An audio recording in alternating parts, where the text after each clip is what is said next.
অবশেষে বেরিয়ে এলো ধর্মেন্দ্র দেওলের মৃত্যুর আসল কারণ। ধর্মেন্দ্র, যাকে বলিউডের হিম্যান বলা হতো, এক সময়ে নিজের অভিনয় দক্ষতা দিয়ে বলিউড কাঁপানো ধর্মেন্দ্র 89 বছর বয়সে পৃথিবীর মায়াত্যাগ করে চলে যান।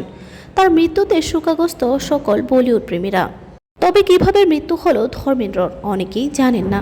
ধর্মেন্দ্রজিকে শারীরিক নানান অসুস্থতার জন্য হসপিটালে ভর্তি করা হয়েছিল।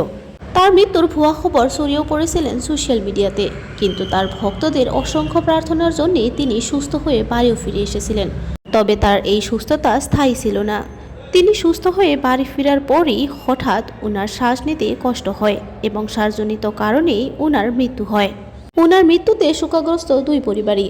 ওনার দ্বিতীয় স্ত্রী হেমা মালিনী তাকে ঘিরে এক আবেগিক পোস্ট দিয়েছেন সোশ্যাল মিডিয়াতে। তবে আপনারা কারা কারা ধর্মেন্দ্র দেওলকে ভালোবাসেন কমেন্টে জানাবেন। ভিডিওটি ভালো লাগলে লাইক, কমেন্ট, শেয়ার এবং সাবস্ক্রাইব দিয়ে পাশে থাকবেন।